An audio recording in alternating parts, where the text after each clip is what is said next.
Hey guys, welcome to West Coast Mopars. Once again, not a Mopar, another Ford, but I've quite a few people asking me to do a video on this truck. So this was my, well, let me start at the beginning. My dad, when he passed away, he left me a 75 Ford F250 4x4, so a Highboy. 390 4-speed, Dana 60 rear, Dana 44 front, 410 gears, and it was chestnut brown, and it just had the side trim. It just had this side trim here. It didn't have the XLT trim, and the box was just an 8-foot box, nothing special, but it was a beautiful color. I actually quite liked it. It wasn't flat brown. It was very, had a nice shine to it.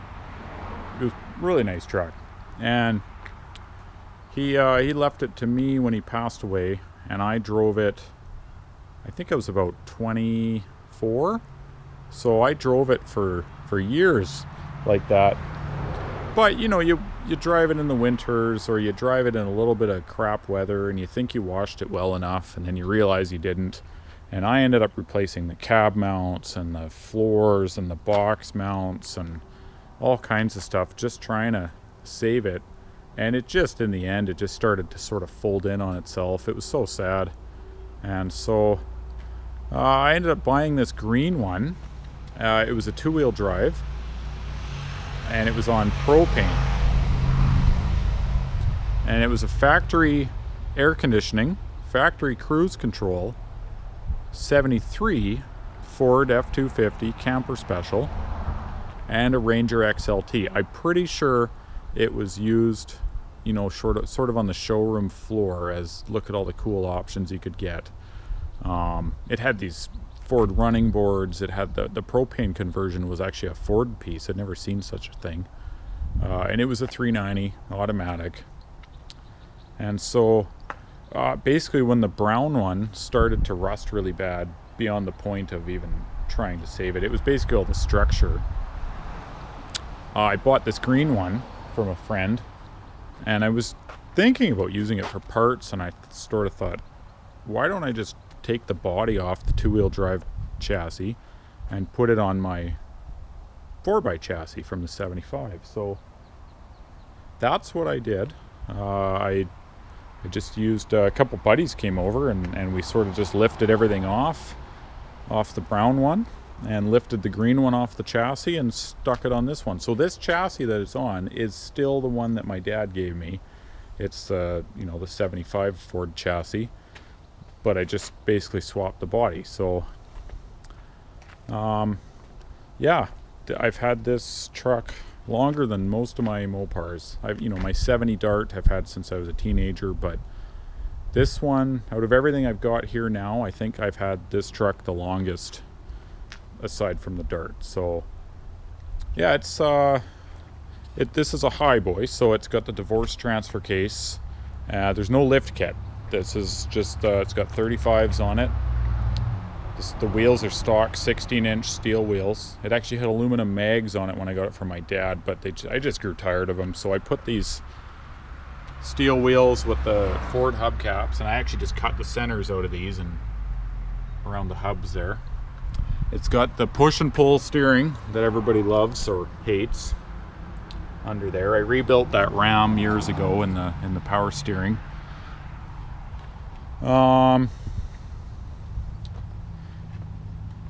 It had a slider window, which I ended up putting the solid one in. The slider one wouldn't lock, and it leaked, and sort of your two-tone green, a lot of green. This steering wheel, this was in my dad's, and it's got these chew marks here.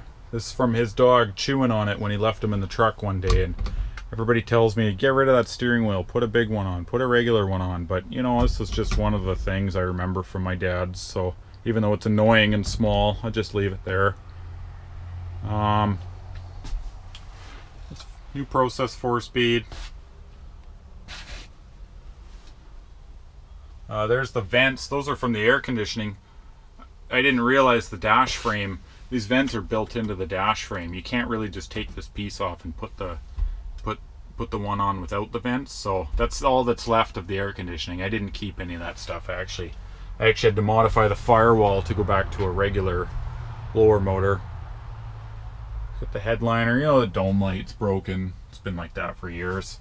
This seat, my very good friend of mine, he actually passed away about a month ago, but he found me this seat years ago in actually in a truck that had been burned in the bushes, and it had a seat cover over the bench seat, and this seat was in that truck, and he gave it to me for my birthday years ago because the seat that was in here was pretty gross. And yeah, it's in beautiful shape. It's always been really nice to drive this thing around. It's still got the gas tank behind the cab, or sorry, behind the seat in the cab.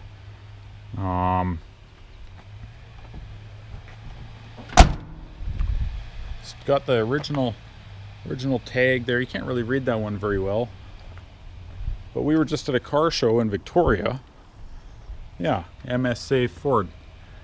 That's in Abbotsford. We just talked to a guy, bought a truck brand new there. And I said, I'm pretty sure my old green Ford's got that sticker on the back.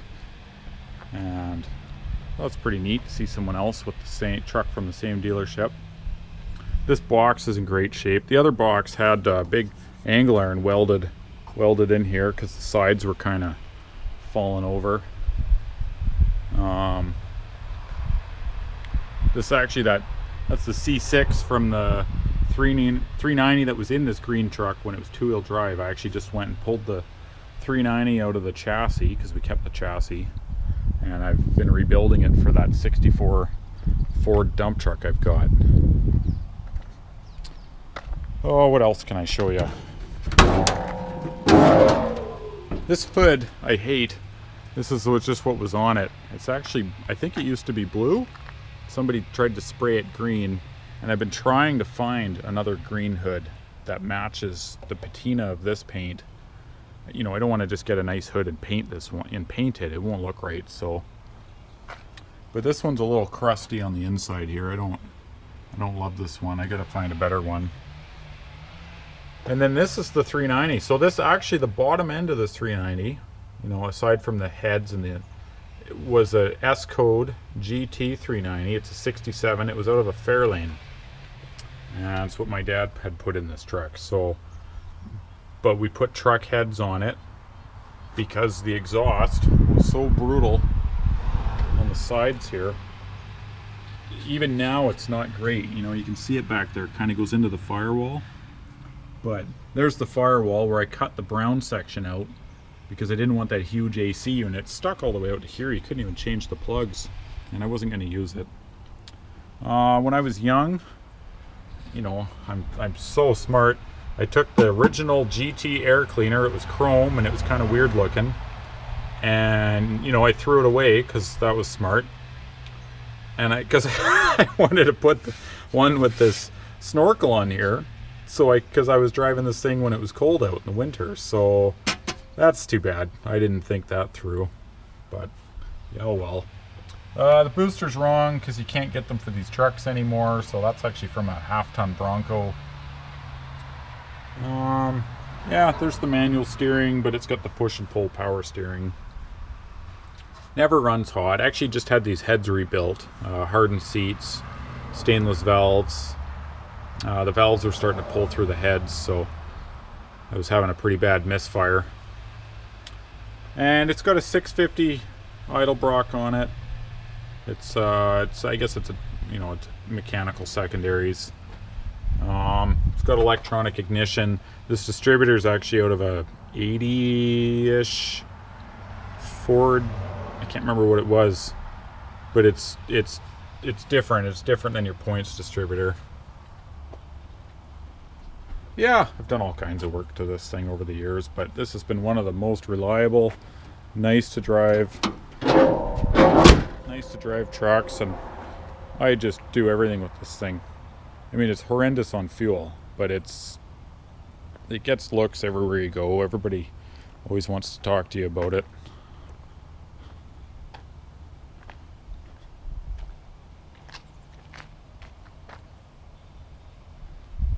And it's got Flowmaster exhaust on it. It's actually pretty loud on the highway. My wife and I don't you know, we take it here and there, take it where I need to go.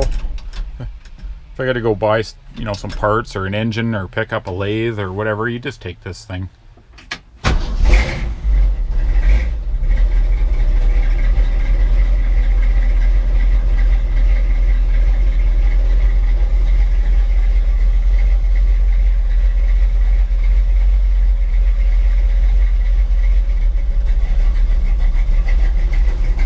Pretty cold right now. I never let it warm up. It doesn't have much. It's got a very mild cam. But once it's warm, it sort of, that choppiness goes away.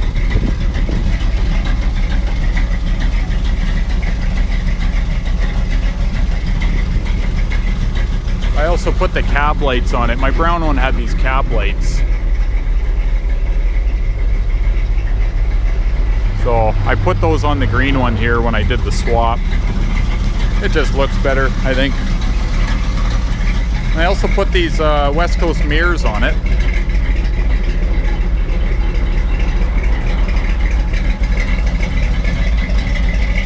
It had the other lower mirrors, and I put those West Coast ones on. They were on a, I think it was a 72 Ford that I got for, had it for a while. I ended up putting those mirrors, swapping them over.